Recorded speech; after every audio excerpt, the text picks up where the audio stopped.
Good evening, నేను Vamshi. Welcome to prime time debate. కాంగ్రెస్లో Karnataka issue daily సీరియల్ను తలపిస్తుందా? మూడేళ్లుగా సాగుతున్న సిద్ధరామయ్య ఎపిసోడ్కి ఎప్పుడైనా ఎండ్ కార్డు పడే సూచనలు స్పష్టంగా కనిపిస్తున్నాయి. మూడేళ్లుగా సీఎంగా పనిచేస్తున్న సిద్ధరామయ్యను తప్పించేందుకు హైకమాండ్ మొగ్గు చూపుతున్నట్లు 10 జన్పద్ టాక్ గట్టిగానే వినిపిస్తోంది. ఇలాంటి పరిణామాలతో ఎప్పుడు ఏం జరుగుతుందన్న ఉత్కంఠ బెంగళూరులో అయితే నెలకొన్న పరిస్థితి క్లియర్గా కనిపిస్తోంది. సిద్ధరామయ్యను తప్పిస్తే నెక్స్ట్ సీఎం ఎవరు? ముందస్తు ఒప్పందం మేరకు డిప్యూటీ సీఎం డీకే శివకుమార్కే ఛాన్స్ ఇస్తారా? లేదు, ఏఐసీసీ చీఫ్ ఖర్గేను సీన్లోకి తీసుకొచ్చే ప్రయత్నాలు జరుగుతున్నాయా? రకరకాల అంశాలు వినిపిస్తున్నాయి. ఇలాంటి పరిస్థితుల్లో అసలు ఇదంతా ఎందుకు జరుగుతోంది? పార్టీలో ఉన్న అంతర్గత కలహాలే కారణమా? అక్కడ పార్టీ బలహీనపడిందని కాంగ్రెస్ అధిష్టానం గుర్తించిందా అంటే కానే కాదు. ఢిల్లీలో సిద్ధరామయ్య అవసరం ఏర్పడిందని చెబుతోంది కాంగ్రెస్ హైకమాండ్. ఇదే మాట చెప్పుకొస్తున్నారు కాంగ్రెస్ పెద్దలు కూడా. అయితే సిద్ధరామయ్యకు కర్ణాటక దాటితే అంతగా గుర్తుపట్టే ఫిగర్ కానే కాదన్నది కాంగ్రెస్లోనే వినిపిస్తున్న మరోట. అలాంటి సిద్ధు ఢిల్లీ రాజకీయాల్లో ఏం చేస్తారు అన్నదే క్వశ్చన్ ఇక్కడ. ఇక నెక్స్ట్ ఎవరన్న దాని విషయంలో మాత్రం డీకే శివకుమార్కు ఛాన్స్ ఇవ్వొచ్చన్న టాక్ గట్టిగా బలంగా వినిపిస్తుంది. అదే జరిగితే సిద్ధరామయ్య వర్గం డీకేకు సహకరిస్తుందా? ఆ పరిస్థితులు ప్రస్తుతం కర్ణాటకలో కనిపిస్తున్నాయా? వేరుకుంపటి పెట్టే ఛాన్స్ ఉందా అన్న అనుమానాలు కూడా హైకమాండ్కు ఉన్నాయట. డీకేను కాదని ఏఐసీసీ చీఫ్ ఖర్గేను సీఎంగా తీసుకొస్తే ఎలా ఉంటుందన్న చర్చ ఏఐసీసీలో జరుగుతోంది. ఖర్గేను తీసుకొస్తే సిద్ధు డీకే గ్రూప్లో కలిసికట్టుగా పనిచేస్తాయన్న అంచనా ఉందంటున్నారు. వీటన్నింటికీ కారణమేంటి? అంతర్గత కుమ్ములాటలే కాంగ్రెస్ కొంప ముంచాయా? సీఎం మార్పు బీజేపీకి అనుకొని వరంలా మారిందా? ఈ అదును కోసమే భారతీయ జనతా పార్టీ కాచుకు కూర్చుందా? కర్ణాటక ప్రభావం తెలంగాణపై ఎలా ఉండబోతుంది? అక్కడ బీజేపీ గెలిస్తే నెక్స్ట్ తెలంగాణనే కదా భారతీయ జనతా పార్టీ టార్గెట్. త్వరలోనే కర్ణాటకలో సీఎం మార్పు చేస్తున్నామని కాంగ్రెస్ సీనియర్ నేత జేడీ శీలం చెప్పుకొచ్చారు. జేడీ శీలం ఏమన్నారో కూడా మనం చూద్దాం. కాంగ్రెస్ బలం నెక్స్ట్ డీకే శివకుమార్ ని ముందుంచి మళ్ళీ రాజకీయం నడిపితే ఎవరినో రాజం చేయటం కోసం నేనెందుకు కష్టపడాలి అనే ఆలోచన డీకే శివకుమార్కి రాదా? He'll be I think in the four front. అతను ఆయనే ముందుంటాడు కానీ ఎప్పుడు రాజయ్యేది ఎప్పుడు? తను రాజు కాకుండా ఎట్లుంటాడు? ఇప్పుడు ఏమండి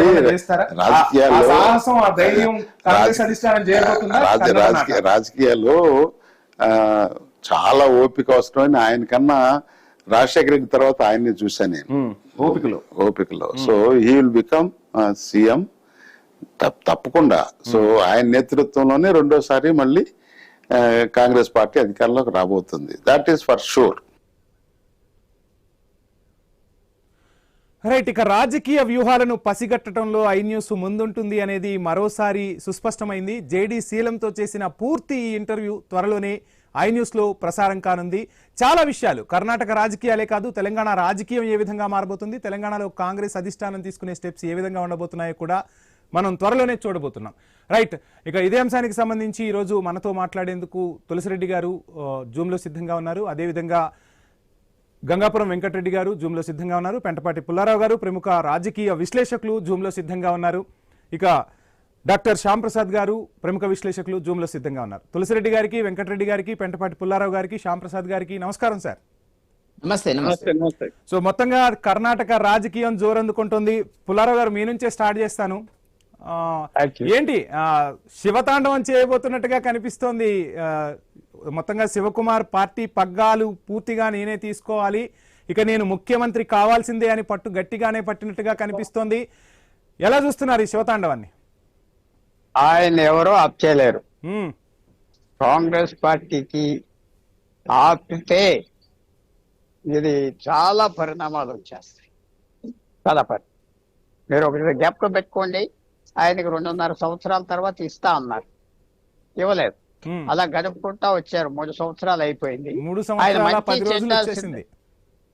అదే సిద్ధరామయ్య మంచోడు, ఆయన మంచోడు, చాలా గొప్పలు ఏమి అనలేదు. ఫ్యాక్చువల్ పొజిషన్ ఏంటంటే మొన్న మే 4వ తారీఖున స్టాలిన్ ఓడిపోయాడు, మమతా బెనర్జీ ఓడిపోయింది, ఇండియా అలయన్స్ బలహీన పడిపోయింది.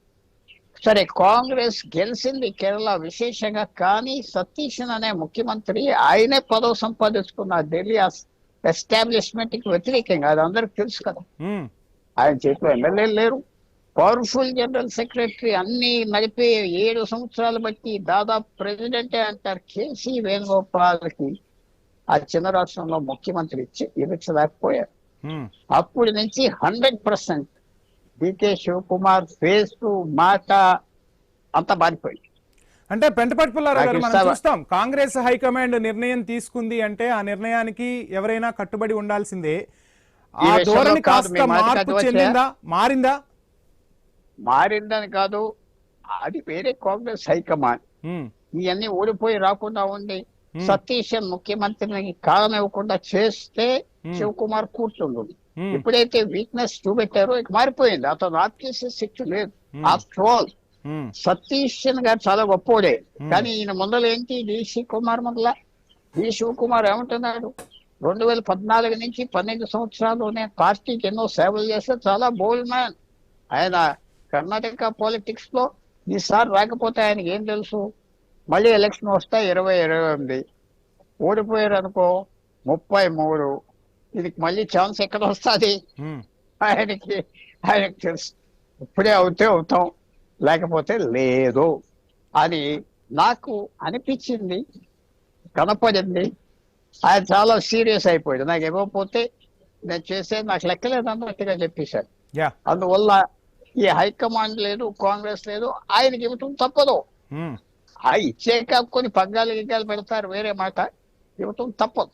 అందువల్ల శివకుమార్కి ఈ పరిస్థితి ఎందుకు వచ్చిందంటే మొత్తం వాతావరణం మారిపోయింది కదా. మన కేరళలో 10 రోజులు సీఎం అని వాళ్ళు తెలుసుకోలేకపోయారు. సతీష్ అని ఆఖరికి ఇచ్చారు, ఎమ్మెల్యే లేకపోయినా.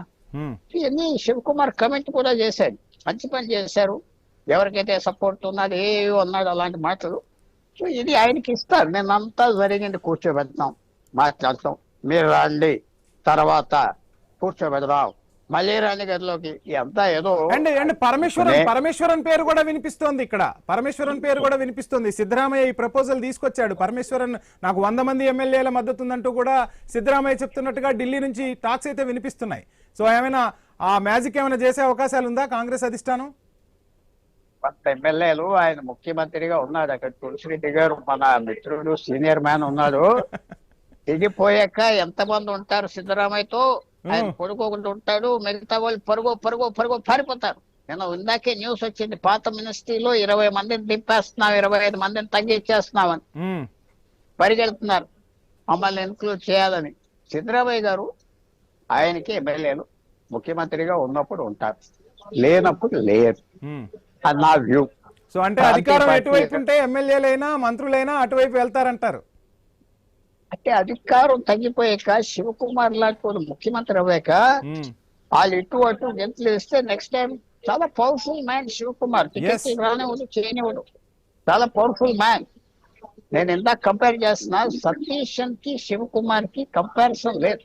సతీష్ ఏమన్నాడంటే నేను పార్టీ వర్కర్ ని నమ్రతగా ఉన్నట్టుగా మాట్లాడి ఇవ్వాలి, లేకపోతే ఊరుకుంటాను అన్నాడు. నేనేం తీసుకోనని ఒక గాంధీయన్ స్టైల్లో ప్రవర్తించాడు సతీష్. డీకే శివకుమార్ మంచోడు, అందరూ ప్రేస్ చేస్తారు, కానీ ఓపిక లేదని కాదు, ఓపిక పడ్డాడు. నన్ను ఏదో ఫూల్ చేస్తున్నారు, వచ్చేసాడు. 15 రోజుల నుంచి మే 5వ తారీఖు నుంచి 20 రోజులు అయిపోయింది, 20 రోజులు ఇంకా ఆయన ఆప్ చేసింది లేదు. ఏంటి ఫైనల్ గా ఏం చెప్తారు? రేపు బ్రేక్ఫాస్ట్ తర్వాత ఏం జరగబోతోంది? ఇడ్లీ సాంబార్లతోనే సరిపోతుందా? అధికార మార్పిడి కనబడబోతుందా? కర్ణాటకలో రేపు బ్రేక్ఫాస్ట్ మీటింగ్ కీలకం కాబోతుంది. బ్రేక్ఫాస్ట్ మీటింగ్ తర్వాత ఈయన ముఖ్యమంత్రి ఒప్పుకుంటానని చెప్తారు, ఎవరాలు మంత్రుల కోసం తిరుగుతారు, ఈ వర్గం ఆ వర్గం కాంగ్రెస్ పార్టీకి తెలుసు. అండ్ సిద్ధరామయ్య గారు ఈయన ఒపోజ్ చేయలేడు, కాంగ్రెస్ హైకమాండ్ కూడా ఒపోజ్ చేయలేరు. ఈ పరిస్థితుల్లో చాలా గొడవలు అయిపోతాయి. ఆయనకి ఇవ్వకపోతే అసలు ఎలాంటి గొడవలు అవుతాయో చెప్పలేము.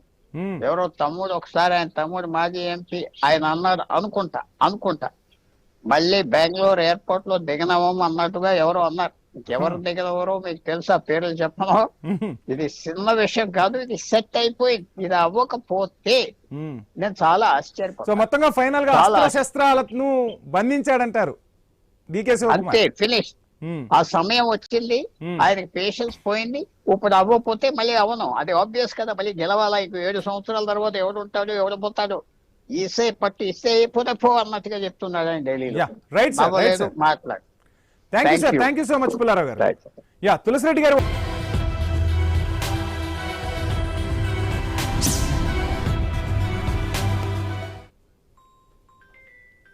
Yeah, back to prime time debate.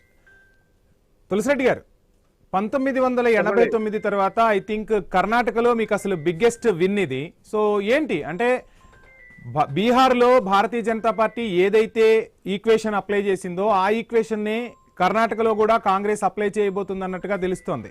ఏది సిద్ధుని రాజ్యసభకు పంపించడం ద్వారా. సో ఎలా చూడాలి, ఏం చెప్తారు? నాకు తెలిసి సాఫీగా జరిగిపోతుంది. ఇద్దరు పొలిటికల్ మెచ్యూరిటీ నాయకులు. రేపు బ్రేక్ఫాస్ట్ మీటింగ్ ఉంది. బహుశా నేను రేపు బ్రేక్ఫాస్ట్ తర్వాత సిద్ధరామయ్య గారు పోయి గవర్నర్ కలుస్తాడు. బహుశా రేపు గాని ఎల్లుండి గాని. దాని తర్వాత వచ్చేసి సీఎం డికే శివకుమార్ ముఖ్యమంత్రిగా ప్రమాణ స్వీకారం చేస్తారు. ఒకవేళ కాకుంటే నెక్స్ట్ మంత్ 18 వరకు రాష్ట్ర ఎన్నికలు ఉన్నాయి కాబట్టి అంతవరకు ఆగచ్చు, మళ్ళీ కావచ్చు. రేపు కానీ ఎల్లుండి కానీ రాజీనామా. ఈయన వచ్చేసి ఎల్లుండి, ఆ తర్వాత వచ్చేసి డికే శివకుమార్ ముఖ్యమంత్రిగా ప్రమాణ స్వీకారం చేయడం ఒకటి.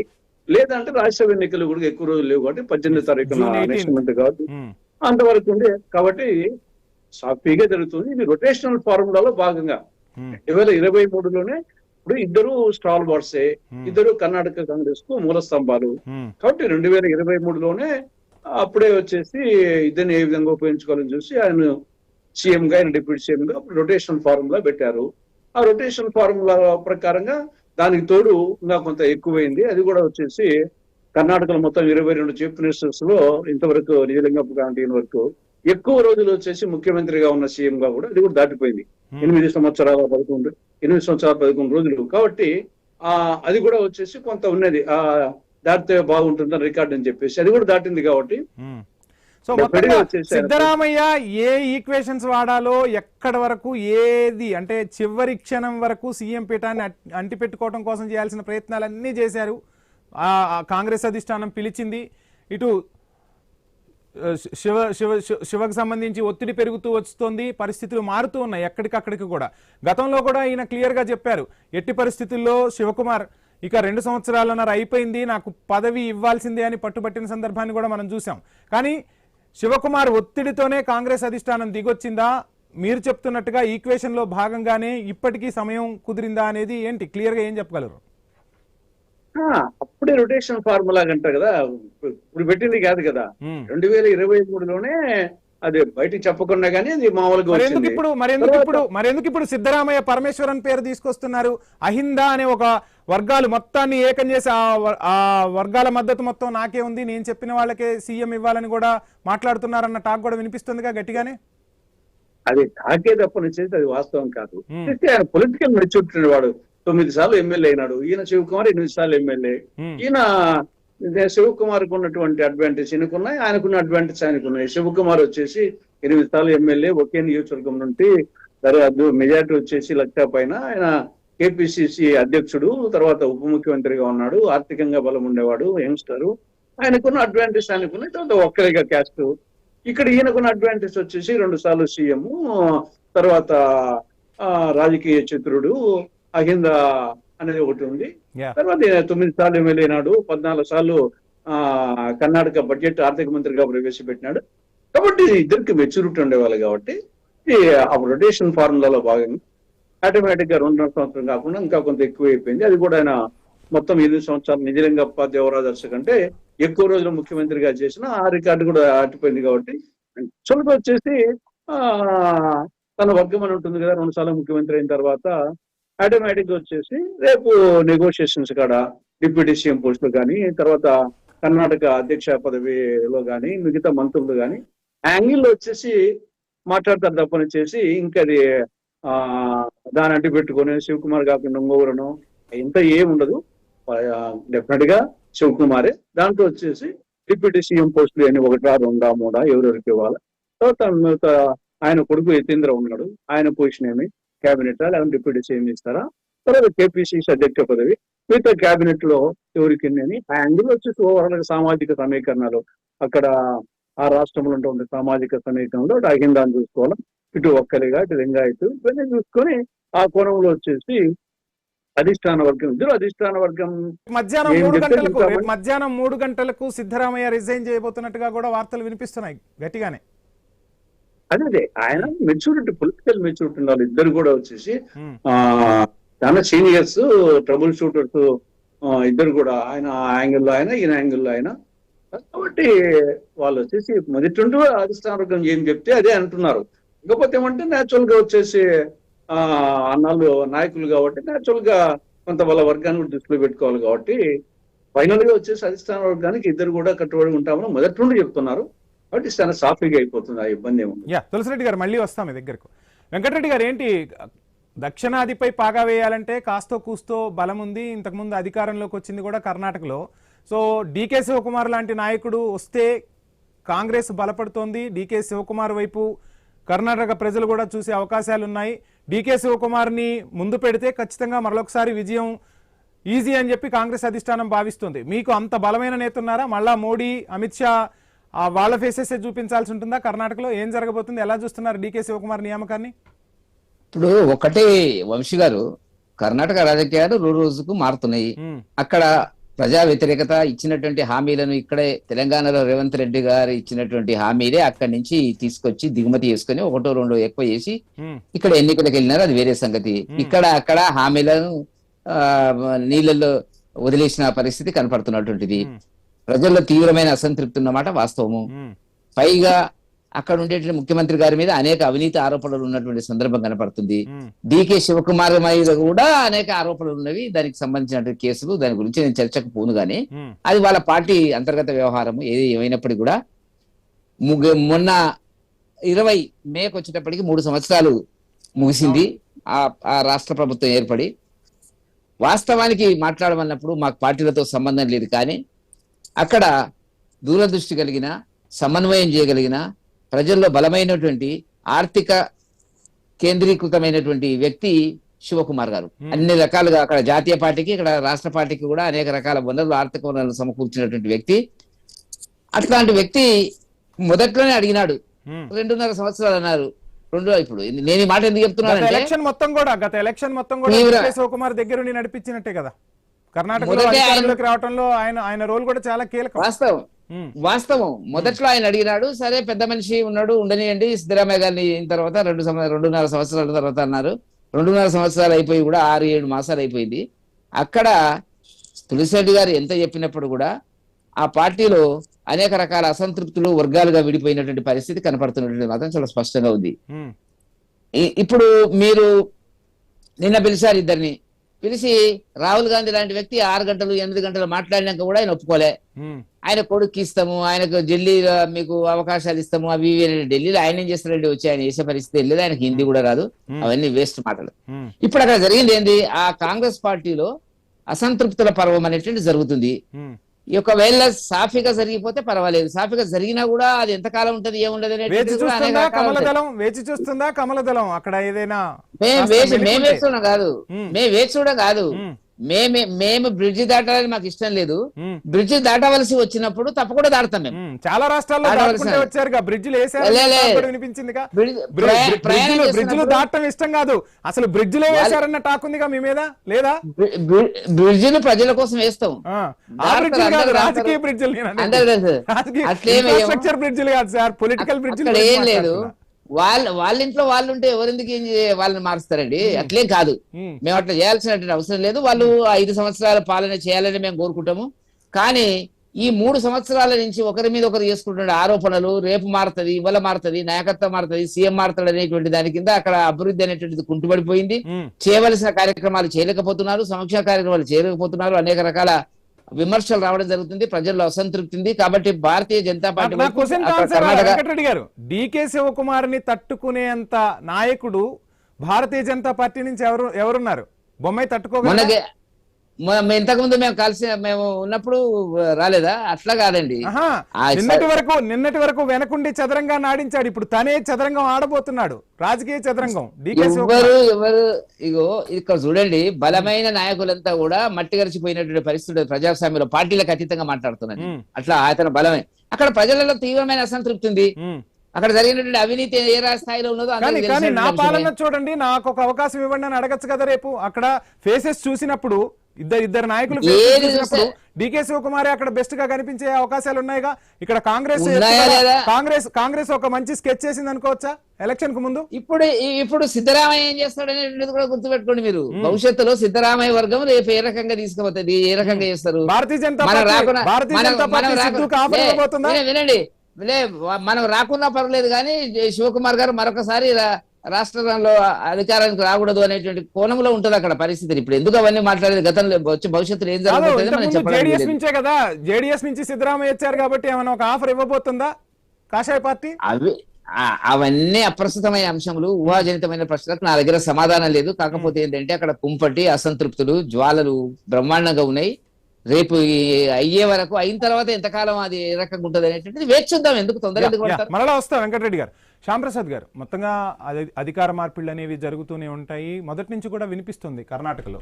సో అధికార మార్పిడి అనేది ఉంటుంది, పవర్ షేరింగ్ ఉంటుంది అనేది వినిపిస్తుంది. ఇప్పుడు డీకే శివకుమార్ పట్టి మరీ ఆ సీఎం సీట్లోకి వస్తున్నారు. ప్రస్తుత కన్నడ పరిస్థితులు చూస్తే ఒక రకంగా హామీల అమలుకు సంబంధించి కానీ రాజకీయంగా కానీ ఏ విధంగా శివకుమార్ ముందుకు వెళ్ళగలడు అంటే రాజకీయ అనుభవం ఉంది. కానీ ఆ ముఖ్యమంత్రి చైర్లో కూర్చున్న తర్వాత ఇందాక మనం మాట్లాడుకున్నట్టుగా రాజకీయ చదరంగం ఆడటం వేరు. శివకుమార్ రాజకీయ చదరంగం అనేది ఇప్పుడు దక్షిణాదిపై ప్రభావం చూపిస్తోంది. మొత్తంగా దక్షిణాదిలో కాంగ్రెస్ కాస్త బలంగా ఉంది. ఇటు తెలంగాణలో అధికారంలో ఉండటం, అటు కర్ణాటకలో అధికారంలో ఉండటం, కేరళలో అధికారంలోకి రావటం, తమిళనాడులో ప్రభుత్వంలో భాగస్వామ్యం అవటం. సో ఈ గ్రిప్పుని శివకుమార్ అదేవిధంగా రేవంత్ రెడ్డి మొత్తంగా అక్కడ చూస్తే కేరళలో కూడా కొత్త వాళ్ళని తీసుకొచ్చి పెడుతూ ఉన్నారు. ఇటు చూస్తే తమిళనాడులో విజయ్. ఏంటి ఈక్వేషన్తో కాంగ్రెస్ కాస్త పుంజుకునే అవకాశాలు ఏమైనా కనిపిస్తున్నాయి అనుకోవచ్చా? ముఖ్యంగా మోరల్గా చూస్తే శివకుమార్ గారికి ముఖ్యమంత్రి ఇవ్వటం అనేది చాలా సమంజసం. ఎందుకంటే 2023 ఎలక్షన్స్లో ఆ ఒప్పందం అది, ఆ రొటేషన్ చేసుకుందాము 2.5 ఏళ్ళకి అని ఒకసారి అనుకున్నారు. అనుకున్న తర్వాత 2.5 ఏళ్ళు దాటిపోయింది, దగ్గర ఒక 6 months అయిపోయినట్టు ఉంది, దగ్గర 3 years అవుతున్నట్టుంది కదా. మరి 3 years దాటిన దాకా కూడా శివకుమార్ గారు చాలా ఓపికగా సహనంగా ఉన్నాడు. ఉండాల్సింది అదే కదా సార్, చాలా సహనం ఉంది ఆయనకి. ప్లస్ 2023లో కాంగ్రెస్ కర్ణాటకలో గెలవడానికి ఆయన చాలా కీ రోల్ ప్లే చేశాడు, ఇంక్లూడింగ్ ఫైనాన్స్ మ్యాటర్ దగ్గర నుంచి. ప్లస్ ఇప్పుడు మీరు 2028లో బీజేపీ సౌత్ ఇండియాలో ఒక ఆంధ్రప్రదేశ్లో కూటమి ప్రభుత్వంలో ఉందిగా తప్పితే ఎక్కడ బీజేపీ లేదు. వాళ్ళు ఏంటంటే ఎట్టి పరిస్థితుల్లోనూ 2028 ఎలక్షన్స్లో బీజేపీ రావడానికి ప్రయత్నిస్తుంది. ఇక్కడ కాంగ్రెస్ తీసుకునే స్టెప్ శివకుమార్కి ముఖ్యమంత్రి ఇవ్వటం అనేది చాలా ముఖ్యం అన్నమాట ఇక్కడ. ఎందుకంటే ఆయన చాలా సీనియర్ మోస్ట్ పర్సను. ఆయన యొక్క పర్ఫార్మెన్స్ కూడా 2023 ఎలక్షన్స్లో అందరూ భారతదేశం అంతా చూసింది. శివకుమార్ గారిని అందరూ ప్రైజ్ చేశారు. కాబట్టి ఆయన పర్ఫార్మెన్స్ కమింగ్ 2 years బ్రహ్మాండంగా చేస్తాడనే ఒక ఆశలు ఉన్నాయి, పార్టీకి ఉంది, ప్రజలు కూడా అనుకుంటున్నారు. కాంగ్రెస్ పార్టీ కనుక గెలవాలన్నా చేయకపోయినా ఆశలు కల్పించగలిగినా కాంగ్రెస్ సక్సెస్ అయ్యే అవకాశాలు ఉంటాయంటారు. ఎస్, ఎందుకంటే ఆయన సమర్థుడు అనేది మాత్రం ఆ కర్ణాటక ప్రజల్లో ఉంది, అందరి దగ్గర ఉంది. ఎందుకంటే సహనం ఉంది ఆయనకి. ఆయన వెయిట్ చేశాడు 2.5 సంవత్సరాలు అవంగానే నాకు ముఖ్యమంత్రి ఉండి అనుకున్న ప్రకారం ఆయన కూడా అడగల ఆయన. అంటే ఇక్కడ ఒక అంశం మనం మాట్లాడుకోవాల్సి ఉంటుంది, రాజు కన్నా మొండోడే బలవంతుడు అని. మొండోడే రాజు అయితే ఎట్లా ఉంటుందో కూడా డీకే శివకుమార్ చూపించబోతున్నాడు అనుకో. అట్లా చేయడండి ఆయన, ఎందుకంటే చాలా మోడల్ గా పద్ధతి ప్రకారమే అధికారం మారుతుంది ఎట్టి పరిస్థితుల్లోనూ. అంటే నిర్ణయాలు తీసుకోవటంలో నేను అనేది డైనమిక్ గా నిర్ణయాలు తీసుకునే అవకాశాలు ఉంటాయి కదా. డైనమిక్ గా తీసుకుంటాడు కానీ కాంగ్రెస్ పార్టీకి హానికరంగా చేయడు. ఎందుకంటే సౌత్ ఇండియాలో ఒక కంప్లీట్ గా కాంగ్రెస్ అధికారం ఉంది, ఒక కర్ణాటక మాత్రమే. మన కేరళలో ఉంది కానీ ఫ్రంట్ కదా అది, తెలంగాణలో ఉంది కదా, తెలంగాణలో ఉంది. కాబట్టి ఇప్పుడు ఇక్కడ నేను చెప్పేది ఏంటంటే ఉమ్మడి ఆంధ్రప్రదేశ్లో కాంగ్రెస్ ఫెయిల్ అయింది. ఎలా ఫెయిల్ అయింది? 78 to 83 ముగ్గురు చీఫ్ మినిస్టర్లు మార్చింది ఈ అంతర్గత కుమ్ములాట్లో. మాట్లాడదాం సార్, మాట్లాడదాం. తులసిరెడ్డి గారి వాయిస్ తీసుకుందాం, షార్ట్ బ్రేక్ తీసుకుందాం, స్టే చేయండి.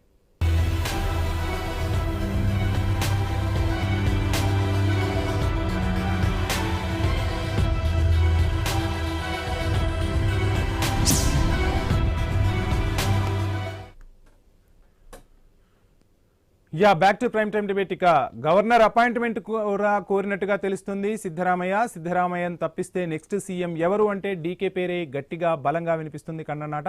ఇదే అంశానికి సంబంధించి మనతో మాట్లాడేందుకు కేంద్ర మాజీ మంత్రి జేడీ శీలం గారు జాయిన్ అవుతున్నారు మనతో. JD Seelam garu, good evening. Good evening Vamshi garu, చెప్పండి. యా, మొన్న మాట్లాడారు, మొత్తంగా మార్పు జరిగిపోయింది. ఏంటి, హైదరాబాద్ నుంచి ఢిల్లీ వెళ్ళేసరికి ఈ టాస్కే కంప్లీట్ చేశారా? అదేం లేదండి, కాడరు కదా, నేను వినపెడతా ఉంటాయి కదా.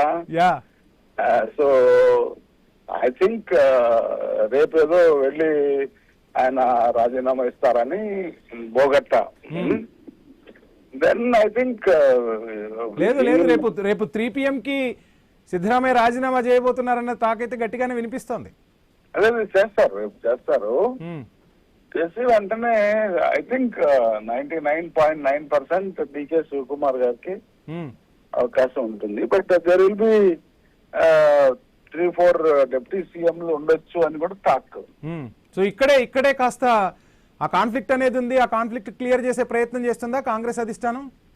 అంతే కదా. ఇప్పుడు టీమ్ లీడర్షిప్ టీమ్ ఏమైందంటే somehow because of this regional party, ఆ స్టేట్ లో ఈ స్టేట్ లో, తర్వాత ఈ బీజేపీ వచ్చి కులాల మధ్య ఇవన్నీ ఏమైందంటే కులాలు చాలా ఇంపార్టెంట్ అయిపోయినాయి అనవసరంగా. సో ఇప్పుడు మీ కర్ణాటకలో కూడా అదే జరుగుతుందా? కాంగ్రెస్ అధిష్టానానికి కూడా అదే తలనొప్పిగా మారిందని చెప్పబోతున్నారా జేడీసీలో? తలనొప్పి కాదు, ఇట్ ఇస్ నాట్ తలనొప్పి, it is the aspiration of the communities. మనం తలనొప్పి అని ఎట్లా అనుకుంటామండి? పట్టుబడుతూ ఉంటారు కదా, పట్టుపట్టినప్పుడు ఆ అంశాన్ని బేస్ చేసుకొని నిర్ణయాలు తీసుకోవాల్సి ఉంటుందిగా.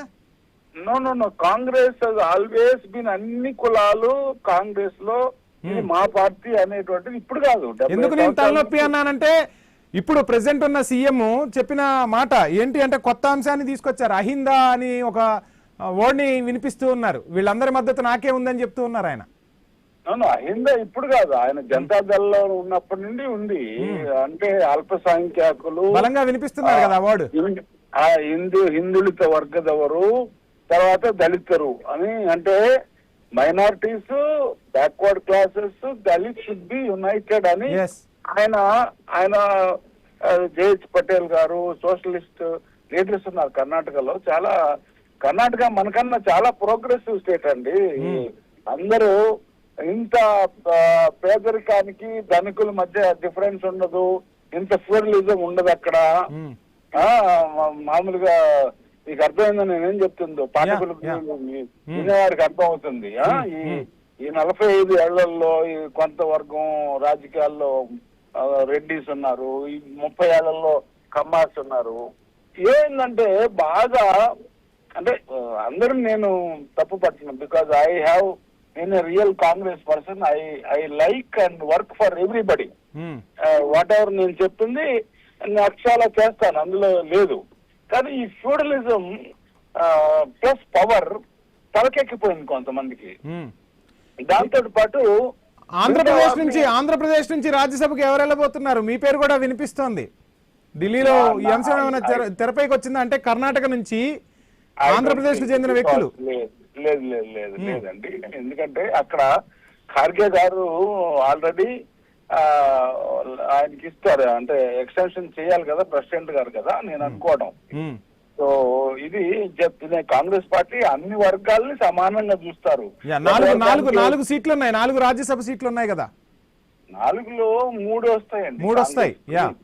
3 ఒక ఆయన పెద్ద ఆయనకి ఇస్తారు, మిగతా వారికి ఇప్పుడు సిద్ధరామయ్య గారికి కూడా ఇస్తామని అంటున్నారు కదా. సో ఈ 2 మిగతా ఎవరికన్నా అధిష్టానం తలుచుకుంటే బయట వారికి ఎవరికన్నా ఇస్తారేమో. So I don't know, because ultimate గా వాళ్ళు హైకమాండ్ అన్ని వేసుకొని ఒకటే నేను చెప్పదలుచుకుంది ఏమిటంటే అక్కడ తలనొప్పి కాదు, కాంగ్రెస్ మొదటి నుండి కూడా కాంగ్రెస్ అన్ని వర్గాలకి ప్రాతినిధ్యం ఇస్తారు, అన్ని వర్గాలకి ఇంపార్టెన్స్ ఇస్తారు, అన్ని వర్గాల వారు ఇది నా కాంగ్రెస్ అని ఫీల్ అవుతారు. ఆ ప్రక్రియలోనే ఇంకా ముఖ్యమంత్రి ఒక కమ్యూనిటీకి ఉంటే మిగతా యూత్ ఆస్పిరేషన్స్, కొంచెం పవర్ షేరింగ్, రాజ్యాధికారం అనేటువంటి పదాలు ఉన్నాయి కదా. సో ఒక ఎస్సీ, ఒక బీసీ, ఒక మైనారిటీ, ఒక లింగాయత్, 4 ఉన్నారు. 4 వర్గాలు ఉన్నాయి. 4 అంటే major social groups. I don't call వర్గం, మేజర్ సామాజిక వర్గాలు గ్రూప్స్ ఉన్నాయి. కాబట్టి వాటికి కాంగ్రెస్ ఫిలాసఫీకి అనుగుణంగా డిప్యూటీ సీఎం ఇవ్వచ్చు అని ఒక వాదన, ఒక పోగట్ట. Right sir, thank you sir, thank you so much. Thank you. Right, Tulasireddy గారు, ఏంటి ఆంధ్రప్రదేశ్లో కూడా అధ్యక్షురాలి మార్పు జరగబోతోంది, షర్మిలను రాజ్యసభకు పంపబోతున్నారు కర్ణాటక నుంచి, డీకే శివకుమార్ గతంలో హామీ ఇచ్చారు అన్న టాక్ వినిపించింది. ఇది ఒక అంశం. రెండో అంశం, డీకే శివకుమార్ను ముఖ్యమంత్రిని చేయటం ద్వారా ఇక దక్షిణాదిలో ఒక స్ట్రాంగ్ లీడర్ని కాంగ్రెస్ చూపించబోతోంది. అటు రేవంత్ రెడ్డి, డీకే శివకుమార్ ఇద్దరి ద్వయంతో డైనమిక్గా నిర్ణయాలు తీసుకుంటూ ముందుకు వెళ్లాలని కూడా కాంగ్రెస్ పార్టీ ఆలోచిస్తుందన్న టాక్ వినిపిస్తుంది. ఎందుకంటే అక్కడ కర్ణాటకలో ఏం జరిగితే ఇప్పుడు తెలంగాణకు రిఫ్లెక్ట్ అయ్యే పరిస్థితులు కనిపిస్తూ ఉన్నాయి. సో ఏం జరుగుతుంది అంటే రాహుల్కి ఇద్దరు చాలా సన్నిహితులు, ఏ విధమైన మార్పులు ఉండబోతున్నాయి అనుకోవచ్చు. ఈ 2 అంశాలకు సంబంధించి ఏం చెప్తారు? నుంచి నాకు ఆ ఇన్ఫర్మేషన్ ఏం లేదు మరి. ఇంకా రెండవది, ఒకరు ఎక్కువ ఒకరు తక్కువని కాదు.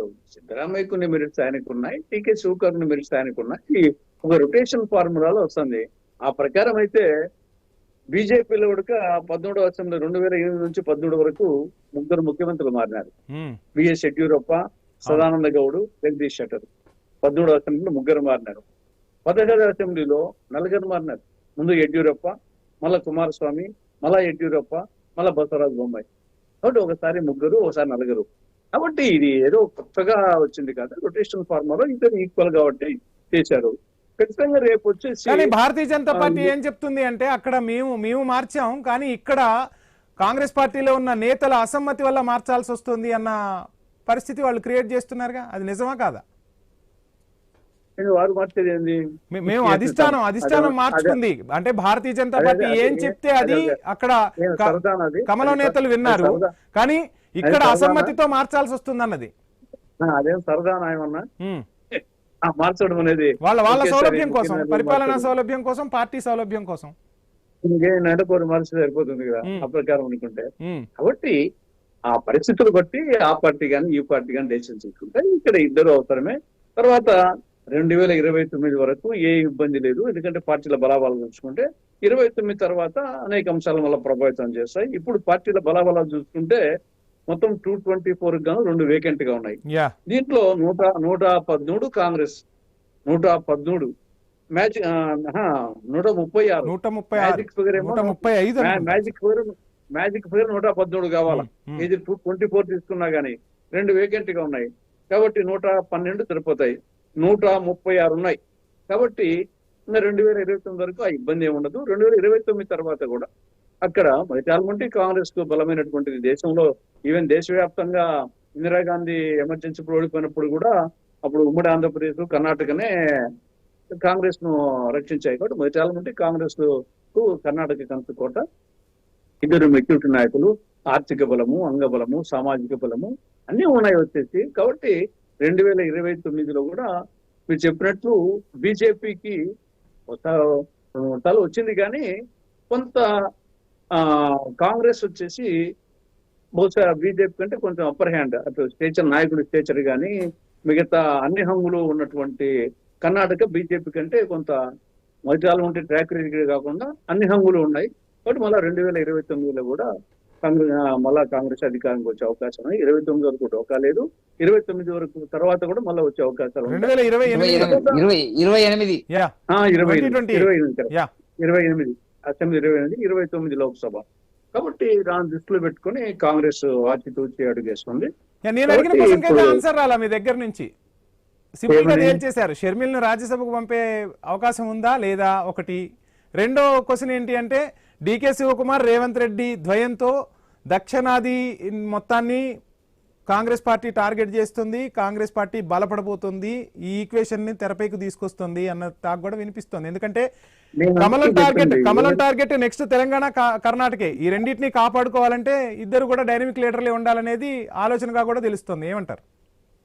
నేను డైనమిక్ అని ఇప్పుడు వస్తుంది 2023లో వచ్చింది చెప్తాను కదా, అప్పుడే రొటేషన్ ఫార్ములా వచ్చింది ఇక్కడ శివకుమార్ అని సిద్ధరామయ్య. ఒకరు తక్కువ ఒకరు ఎక్కువ అని కాదు, ఎవరెవరి స్టైల్లో అలా ఉంటుంది. ఆయన వచ్చేసి ఇప్పుడు ఆ విధంగా కానీ ఇంకా బలంగా సిద్ధరామయ్య 5 సంవత్సరాలు నెక్స్ట్ డీకే శివకుమార్ ఉంటాడు అంటే ఇంకా బలంగా ప్రజలకు పంపించినట్టు అవుతుంది కదా. ఆ ఈక్వేషన్ ఏమన్నా వాడుతుందా కాంగ్రెస్? అదే వచ్చేసరి ఇద్దరు పవర్ఫుల్. దాంట్లో ఒక తక్కువ ఎక్కువ చేయడం కరెక్ట్ కాదు. ఆయన 8.5 years కర్ణాటక చీఫ్ మినిస్టర్ 22 మందిలో ఎక్కువ రోజులు పరిపాలించింది ఆయన. మరి ఆయన ఎంత తక్కువ చేస్తాం వచ్చేసి. కాబట్టి మనం సిద్ధరామయ్య తక్కువ చేసి డీకే శివకుమార్ ఎక్కువ చేయడం కాదు. ఇద్దరు స్టాల్ బాట్సే, ఇద్దరు ఎవరెవరి మెరిట్స్ డిమెరిట్స్ ఉన్నాయి. డిమెరిట్స్ కంటే మెరిట్స్ ఎదుర్కొన్నాయి. కాబట్టి దాంట్లో ఎక్కువ తక్కువ అనేది కాదు, రొటేషన్ ఫార్ములాలో రావడం జరుగుతూ ఉంది. డెప్యూటీగా డీకే శివకుమార్ అడ్వాంటేజ్ వచ్చేసి ఆయన 62 years యంగ్స్టర్, ఆయన 78 years. ఆ యంగ్స్టర్ అనేది ఒక అడ్వాంటేజ్. తర్వాత ఆర్థిక బలము, అంగబలము, ట్రబుల్ షూటర్, అనేక సందర్భాల్లో ట్రబుల్ షూటర్. తర్వాత కాంగ్రెస్ నాయకుడు. కాబట్టి ఆ అడ్వాంటేజ్ శివకుమార్ డెఫినెట్ గా వచ్చేసి ఒక అసెట్ కాంగ్రెస్ పార్టీకి. డీకే శివకుమార్ పెద్ద asset, at the same time Siddaramaiah also పెద్ద అసెట్. కాబట్టి ఇద్దరు సేవలు ఉపయోగించుకుంటుంది. వెంకటరెడ్డి గారు, ఏంటి మొత్తంగా లాస్ట్ ఇయర్ లో మనం పర్సంటేజెస్ చూస్తే 42.88 కాంగ్రెస్కి వస్తే ఇక్కడ బీజేపీకి 36% వచ్చింది. మొత్తంగా పర్సంటేజీల లెక్కలు పట్టుకొని మరి భారతీయ జనతా పార్టీ పావులు కదుపుతుంది అనేది ప్రతి ఎన్నికల్లో కనిపిస్తోంది. మరి కర్ణాటకలో ఏ ఈక్వేషన్ వాడబోతున్నారు ఈ గ్యాప్ ఫిల్ చేయడం కోసం? అండ్ డీకే శివకుమార్ లాంటి నాయకుడిని అక్కడ కాంగ్రెస్ పార్టీ చూపిస్తుంటే భారతీయ జనతా పార్టీ ఎవరిని చూపిస్తుంది అన్నదే ఇప్పుడు అక్కడ ప్రశ్న. అంత బలమైన నాయకుడు ఎవరు? మరలా మోదీని, అమిత్ షానే తెరపైకి తీసుకొచ్చుకొని రాజకీయం నడిపిస్తూ ఉంటారా? డీకే శివకుమార్ ను తట్టుకోగలదా ఇప్పుడు భారతీయ జనతా పార్టీ? భారతీయ జనతా పార్టీ తట్టుకోవడం ఏందండి, మొత్తం దేశంలో కాంగ్రెస్ పార్టీని 3 స్థానాలకు 3 రాష్ట్రాలకు 4 రాష్ట్రాలకు అతి కష్టం మీద వాళ్ళు మొన్న గెలవడం జరిగింది. ఎక్కడుందండి కాంగ్రెస్ పార్టీ? ఎక్కడుంది? కానీ పూర్తి మెజార్టీతో మీకు లోక్సభలో పట్టం కట్టుంటే అలానే అనుకునే వాళ్ళం. అనిపించలేదు కదా వంశీ గారు. మేము నితీష్ కుమార్ గారు, చంద్రబాబు నాయుడు గారు, పవన్ కళ్యాణ్ గారు కలిసి వెళ్ళినాం. పూర్తి మెజారిటీ ఏందండి? మేము మధ్యనే పార్టీకి ఎన్ని సీట్లు వస్తాయని చెప్పారు? ఏది లేదండి. ఎన్ని సీట్లు వచ్చినాయని వాళ్ళు చెప్పుకున్నారు, 350 సీట్లు వస్తాయని. అట్లా కాదు కదా, ఎన్నికలలో ఇటు జరుగుతుంది. అధికారంలోకి 3వసారి మోదీ గారు వచ్చిరా లేదా అనేటువంటిది. ఇవాళ మొత్తం ఉత్తర భారతం అంతా భారతీయ జనతా పార్టీ కంట్రోల్లోకి వచ్చింది. తెలంగాణలో ఇప్పుడు మీరు ఒక పర్సెంటేజ్ ఆఫ్ ఓట్లు ఇచ్చినారు. లోక్సభలో ఏం జరిగిందండి? లోక్సభలో ఏం జరిగింది అంటున్నా. అక్కడ కర్ణాటకలో అదే పద్ధతిలో గెలిచినారా వాళ్ళు కాంగ్రెస్ వాళ్ళు? అట్లుండదు. ప్రజలు నాయకునే కాదు చూసేది, నాయకుని యొక్క బలహీనతలు చూస్తారు, బలాన్ని చూస్తారు, గెలిపిస్తారు, ఓడిస్తారు. ఇప్పుడు అక్కడ జరుగుతున్నట్టు ఏంటండి? పూర్తి అవినీతి. ఇప్పుడు వాస్తవానికి తెలంగాణ, కర్ణాటక ఈ 2 రాష్ట్రాలు కాంగ్రెస్ పార్టీకి జాతీయ స్థాయిలో ఎన్నికల ఖర్చు కోసము అనేక కోట్ల రూపాయలు వసూలు చేసి కాంట్రాక్టర్ల నుంచి పంపిస్తున్నది అనేది వాస్తవము. అక్కడ జరుగుతున్నది. కర్ణాటకలో అధికారం కోల్పోయింది. పర్సెంటేజ్ ఏంటంటే ఒక బదనాం అనేటువంటి మాట ప్రజల్లోకి వెళ్ళిన మాట వాస్తవం. వెళ్ళిన మాట వాస్తవం. ఇప్పుడు జరుగుతున్నది ఏంటి అక్కడ? మామూలుగా సిద్ధరామయ్య గారి పాత్ర ఏందనేది మనం భవిష్యత్తులో బలమా బలహీనతన అంత బలంగా ఉన్నట్లయితే సిద్ధరామయ్య గారు 2 సంవత్సరాల లోపల వెళ్ళిపోవాల్సిన వ్యక్తి నిన్నటి వరకు ఇవాళటి వరకు కూడా సరే రేపు మీరు చెప్తున్న ప్రకారంగా రాజీనామా ఇస్తారు కానీ ఆయన ససేమిరా అంటున్నాడు. ఆయన వెనకాల బలమైనటువంటి ఎమ్మెల్యేలు ఉన్నారు, అంత సులభంగా లేదు. ఇవన్నీ ఎక్కడ తీసుకుపోతారు, ఎక్కడ వస్తుంది, ఏం జరుగుతుంది అనేటువంటిది చూస్తారు. బలమైన నాయకుడు అవుతాడా కాదా అనేటువంటిది ప్రజలు నిర్ణయిస్తారు వాళ్ళ పాలన మీద. రేపటి నుంచి కర్ణాటకలో కొత్త సమీకరణాలు చూడబోతున్నామా? మాట్లాడదాం. ఎవరి దగ్గర బ్రిడ్జ్ వచ్చినప్పుడు వాడు దాటిపోతుంటారు. మీకు వస్తే మీరు దాటిపోతారు, నాకు వస్తే నాకు దాటిపోతారు. ఈ అంశం గురించి మాట్లాడదాం. వెంకటరెడ్డి గారు టైం ఇస్తాను. గెల్లు శ్రీనివాస్ గారు బీఆర్ఎస్ నేత ఈ అంశంపై మనతో మాట్లాడేందుకు ఫోన్ లో సిద్ధంగా ఉన్నారు. శ్రీనివాస్ గారు నమస్కారం. హలో. శ్రీనివాస్ గారు నమస్కారం. నమస్కారం అండి. ఏంటి కర్ణాటకలో పవర్ చేంజ్ అనేది జరుగుతోంది, ఎక్స్చేంజ్ జరుగుతోంది. ఇక్కడ ఏంటి తెలంగాణకు సంబంధించి కూడా రకరకాల ఊహాగానాలు వినిపిస్తున్నాయి. అంటే కర్ణాటక గెలుపుతోనే తెలంగాణలో కాంగ్రెస్ అధికారంలోకి వచ్చిందన్న ఈక్వేషన్ వినిపించింది. ఎలా చూస్తున్నారు సార్? ఇప్పుడు కర్ణాటకలో గెలుపుతోనే తెలంగాణలో సహజంగా కాంగ్రెస్ పార్టీకి ఒక ఊపు వచ్చింది. ఇవాళ కర్ణాటకలో పథకాలు అమలు, వాళ్ళు ఇచ్చిన హామీలు వాళ్ళు అమలు చేయట్లేదు, తెలంగాణ కూడా హామీ అమలు చేయట్లేదు. ఈ క్రమంలో కూడా సిద్ధరామయ్య గారిని అధికారం నుంచి దించాలని చెప్పి కుట్ర. ఎందుకంటే కర్ణాటకలో సిద్ధరామయ్య గారి సోషల్ ఇంజనీరింగ్ మీద వారికి ఉన్న క్రెడిబిలిటీ మీద కర్ణాటకలో ప్రభుత్వం వచ్చింది. హ్మ్. ఇవాళ అధికారంలోకి వచ్చిన తర్వాత ఇవాళ సిద్ధరామయ్యని పక్కకు పెట్టాలని చూస్తా ఉన్నారు. లేదు ముందే మాట్లాడుకున్న టాపికే కదా అది, ఒప్పందమే కదా. ప్రెజర్ చేయడం అండి, సిద్ధరామయ్యని ఎప్పుడు దించాలని చెప్పి కాంగ్రెస్ పార్టీ అధిష్టానం. ఎందుకంటే కాంగ్రెస్ పార్టీ అధిష్టానం ఇవాళ ఎవరైతే డబ్బు సంచులు మూట అధిష్టానం పంపుతారో వాళ్ళ వినే ఇవాళ ప్రేమ ఉన్నట్టుగా మనకు కనిపిస్తుంది. ఇవాళ తెలంగాణలో కూడా కాంగ్రెస్ పార్టీ చాలా మంది సీనియర్ లీడర్లు వాళ్ళందరినీ పక్కకు పెట్టి ఇవాళ తెలుగుదేశం పార్టీకి వెళ్ళి వచ్చిన రేవంత్ రెడ్డి గారిని 5 సంవత్సరాల లోపల వాళ్ళు ముఖ్యమంత్రి క్యాండిడేట్ వాళ్ళు ప్రకటించారంటే వాళ్ళ ఆలోచన ఏ విధంగా మీ పార్టీలో కూడా చాలా మంది తెలుగుదేశం పార్టీ నుంచి కాంగ్రెస్ పార్టీలో మంత్రులుగా పనిచేసిన వాళ్ళు కూడా వచ్చారు. మామూలుగా ఎమ్మెల్యే స్థాయిలో మంత్రి స్థాయిలో వేరండి. ఇవాళ రాష్ట్ర స్థాయిలో ఒక పార్టీ బాధ్యతలు పూర్తి అధికారాన్ని అప్పగించారంటే దాని అర్థం ఏంది అంటే కాంగ్రెస్ పార్టీ ఏంటంటే పాత లీడర్లందరినీ పక్క పెట్టి కొత్తలను వేరే వాళ్ళని ఏం చేపించుకుని దాని మీద పూర్తి స్థాయిలో దృష్టి పెట్టినట్టుగా మనకు అర్థమైపోతుంది. ఇవాళ సిద్ధరామయ్య గారిని వారి చేతులు ముందు పెట్టి అధికారంలోకి వచ్చిన కర్ణాటకలో ఇవాళ సిద్ధరామయ్యని పక్క పెడుతున్నారు. అంటే దేశవ్యాప్తంగా ఓబీసీకి మేము మద్దతు ఉన్నాం, ఓబీసీలకు మేము మద్దతు ఇస్తాం, ఓబీసీల నాయకత్వాన్ని బలపరుస్తాం అని చెప్పి మాట్లాడిన రాహుల్ గాంధీ గారు ఇవాళ సిద్ధరామయ్య గారిని పక్క జరపడానికి ఇవాళ సున్నితంగా ఇవాళ స్కెచ్ చేసుకున్నట్టుగా ఇవాళ కనిపిస్తా ఉన్నది. అదేవిధంగా ఇక్కడ తెలంగాణ కూడా చాలా మంది ఇవాళ కాంగ్రెస్ పార్టీ నాయకులు కూడా ఇవాళ సీనియర్ నాయకులు కూడా రాజగోపాల్ రెడ్డి గారు కానీ ఉత్తమ్ కుమార్ రెడ్డి గారు కానీ చాలా మంది సీనియర్ లీడర్లు కూడా ఇవాళ తిరుగుబాటుకు ఇవాళ సిద్ధమైనట్టుగా ఇవాళ కనిపిస్తా ఉంది. నిన్న మొన్న కొన్ని లీకులు వినిపిస్తున్నాయి. మహేష్ కుమార్ గౌడ్ స్వరం మార్చారు, రేవంత్ కి మహేష్ కు మధ్య దూరం పెరిగింది అన్న టాక్ వినిపిస్తోంది. ఏమైనా మార్పులు చేర్పులు ఇక్కడ కూడా ఉండొచ్చు అంటారా? ఏ మంత్రి కూడా మహేష్ కుమార్ గౌడ్ గారికి మద్దతుగా ఎవరు మాట్లాడలేదు. అంటే ఎంతసేపు ముఖ్యమంత్రి కన్సర్న్లో ఇవాళ రాష్ట్ర కేబినెట్ ఉన్నట్టు కనిపిస్తా ఉన్నది. బలహీన వర్గాలకు సంబంధించిన నాయకుడు మహేష్ కుమార్ గౌడ్ గారు ఫస్ట్ నుంచి ఎన్ఎస్ఏ నుంచి ఇప్పటి వరకు అంచనా ఎదిగిన నాయకుడు మహేష్ కుమార్ గౌడ్ గారు వారి మీద బిగ్ టీవీలో ఒక టీవీ ఛానల్ లో ప్రచారం చేస్తే ఎందుకు కాంగ్రెస్ పార్టీ నాయకులు ఎవరు స్పందించారు? ఎందుకంటే బలహీన వర్గాల నాయకత్వాన్ని రాష్ట్ర ప్రభుత్వం వీళ్ళు ఒప్పుకుంటలేరు. దేశవ్యాప్తంగా కూడా కాంగ్రెస్ పార్టీ కూడా పేరుకే ఓబీసీలు అంటున్నారు తప్ప వాళ్ళ నాయకత్వాన్ని బలపరిచే చర్యలు ఏం తీసుకోవట్లేదు. Yeah right, thank you Srinivas గారు. శ్యాంప్రసాద్ గారు, మొత్తంగా కర్ణాటకతో రాజకీయం మాలుపులైతే తిరుగుతోంది. సో డీకే శివకుమార్కు బాధ్యతలు అప్పగించడం ద్వారా అక్కడ స్ట్రాంగ్ అవుతారా, ఏం జరగబోతోంది? ఇక 2 సంవత్సరాలు పాలనా కాలం ఉంటే 1 సంవత్సరం పాలనకు ఉంటుంది. నెక్స్ట్ ఇయర్ నుంచి ఎలక్షన్ ఇయర్గా మనం చూడాల్సి ఉంటుంది. ఏ విధమైన సమీకరణాలు మారే అవకాశాలు ఉన్నాయి? ఎందుకంటే ఇప్పుడు డీకే శివకుమార్ కర్ణాటక ఒక్క ప్రాంతానికో ఒక రాష్ట్రానికో చెందిన వ్యక్తి కాదు, దక్షిణాది మొత్తాన్ని ప్రభావితం చేసే పరిస్థితులు కనిపిస్తున్నాయా? ఆ విధమైన ఈక్వేషన్ని కాంగ్రెస్ ముందుంచబోతుందా? ఎస్, డికే శివకుమార్ ఎలక్షనీరింగ్ 2023లో అందరూ చూశారు. ఆయన చాలా సమర్థవంతంగా ఎన్నికల్లో ప్రచారం చేశాడు. అన్ని రకాలుగా పార్టీకి ఉపయోగపడి కాంగ్రెస్ పార్టీ విజయానికి ఆయన తోడ్పడ్డాడు.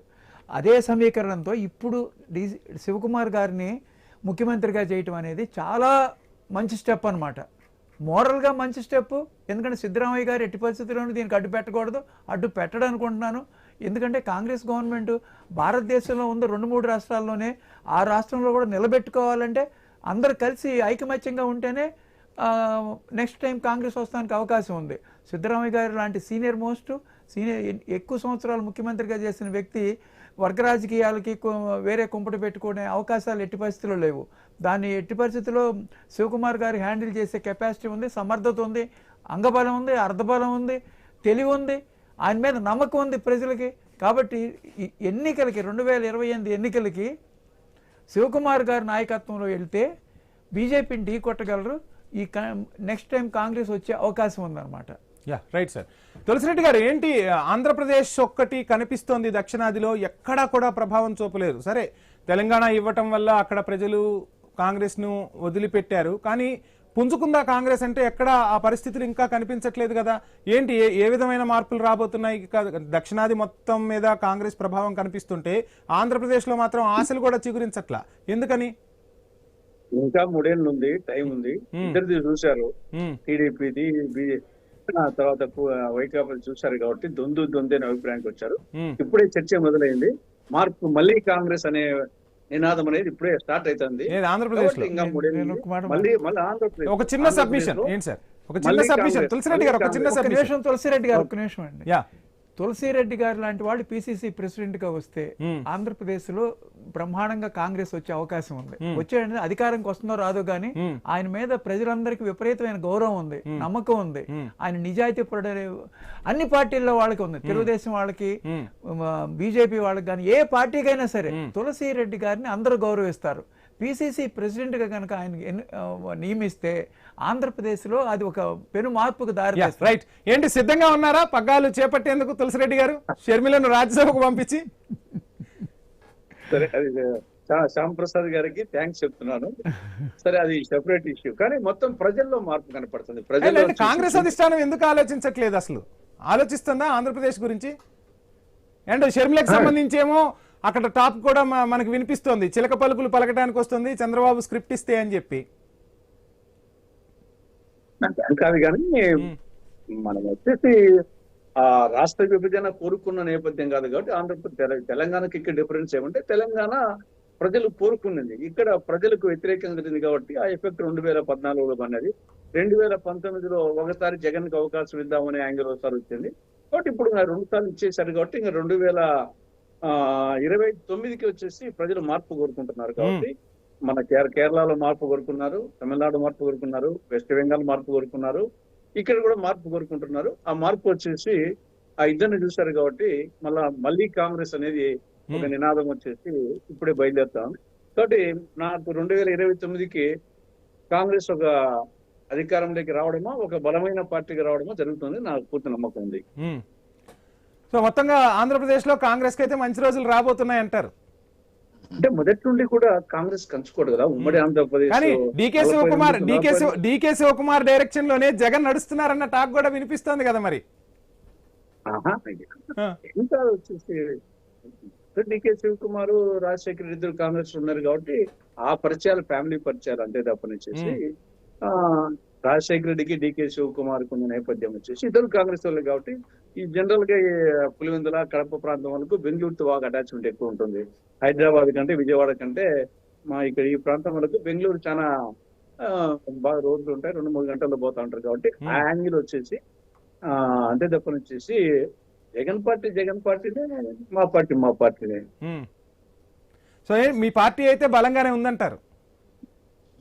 అంటే ఇప్పుడు నేను బలంగా ఉందని చెప్పడం లేదు, కానీ ప్రజలు కోరుకుంటున్నారు, ప్రజలు మార్పు కోరుకుంటున్నారు కాబట్టి మార్పు కోరుకున్నప్పుడు మళ్ళా కాంగ్రెస్ కు గతంలో పరిపాలన చూశారు కదా, గతంలో అనేక సంవత్సరాల పాటు చూసిన తర్వాత ఈయన ఉమ్మడి ఆంధ్రప్రదేశ్ 42 ఎంపీ సీట్లకు 41 వచ్చినటువంటి నేపథ్యం. 2 సార్లు 1977 వచ్చాయి, 80 వచ్చాయి ఉమ్మడి ఆంధ్రప్రదేశ్ అంటే ఒక కంచుకోట.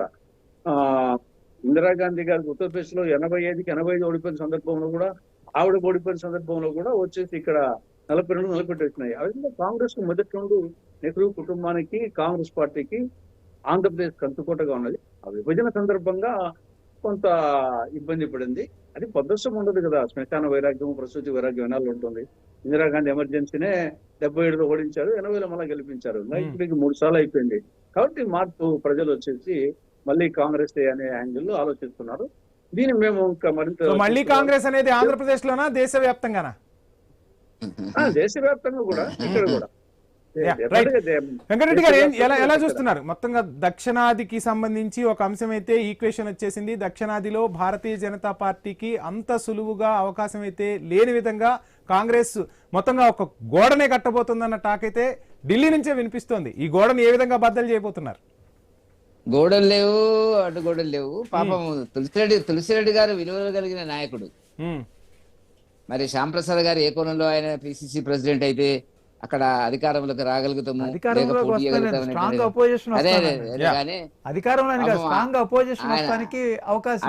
సో ఈ మధ్య ఐ న్యూస్ లో మాట్లాడిన రాజకీయ మాటలన్నీ కూడా వాస్తవ రూపం దాలుస్తున్నాయి. నిన్నగాక మొన్న డీకే శివకుమార్ ముఖ్యమంత్రి కాబోతున్నారని మాట్లాడడం అయిపోయారు. మరి తులసిరెడ్డి గారికి కూడా అవకాశం రాబోతుందా? అటువంటి మంచి వ్యక్తికి ఈ రాజకీయాలు అంతగా సరిపడవు, నా వ్యక్తిగత అభిప్రాయం అది. ఎందుకంటే ఆయన చాలా కాలం నుంచి నేను చూస్తున్నది వేరే సంగతి. పోతే కాంగ్రెస్ పార్టీ ఆంధ్రప్రదేశ్ లో అడుగంటిపోయింది. అక్కడ ఎక్కడుందండి కాంగ్రెస్ పార్టీ? ఇప్పుడు ఎవరు లేకనే ఇప్పుడు 100 మంది సర్పంచ్. ఆంధ్రప్రదేశ్ గురించి మిమ్మల్ని అడగలా, ఆంధ్రప్రదేశ్ నుంచి మిమ్మల్ని అడగలా. మొత్తంగా ఒక గోడ కట్టేస్తున్నారు. ఆ గోడను బద్దలు కొట్టడానికి మోదీ, షా దగ్గరున్న బ్లాస్ట్ ఏంటి, ఆ బాంబ్ ఏంటి? ఏ బాంబు లేదు, ఏది లేదు, ప్రజలే నిర్ణయిస్తారు. ప్రజల్లో వ్యతిరేకత ఉన్నది మాట వాస్తవము. మా మీద వ్యతిరేకత ఉన్నప్పుడు మమ్మల్ని ఓడించినారు. ఇప్పుడు అక్కడ జరుగుతున్నది అదే పరిస్థితి. కాబట్టి right, sir. అక్కడ ఇంకొకటి ఇంటి బాంబే ఉంది. ఆ బాంబు ఎప్పుడు పేలుతుంది తెలియదు. ఏంటి ఆ ఇంటి బాంబు ఏంటి? కాంగ్రెస్ లోనే బాంబు ఉంది అక్కడ. యా రైట్, చూద్దాం. అవన్నీ మొత్తంగా సావే. సిద్ధరామయ్య రేపు రాజీనామా చేయబోతున్నారు. డీకే శివకుమార్ బాధ్యతలు చేపట్టబోతారా? ఇంకా ఏమైనా ట్విస్టులు కనపడబోతున్నాయి అనేది మాత్రం చూడాలి. చర్చలో పాల్గొన్న తులసిరెడ్డి గారికి, వెంకటరెడ్డి గారికి, శ్యాంప్రసాద్ గారికి, అదేవిధంగా జేడీ శీలం గారికి thank you sir, thank you so much. So కర్ణాటకలో కాంగ్రెస్ రాజకీయంగా ఒక స్టెప్ తీసుకుంది. ఈ స్టెప్ దక్షిణాదిపై ప్రభావం చూపిస్తోంది. భారతీయ జనతా పార్టీ ఏ విధమైన ఆలోచనలు చేయబోతుంది దక్షిణాదిలో పాగా వేసేందుకు? దక్షిణాదిపై పూర్తి కాన్సన్ట్రేషన్, అంటే ఢిల్లీ చూపంతా కూడా ఇప్పుడు దక్షిణాదిపై పడింది. డీకే శివకుమార్ పగ్గాలు చేపట్టిన తర్వాత ఎటువంటి మార్పులు జరగబోతున్నాయి?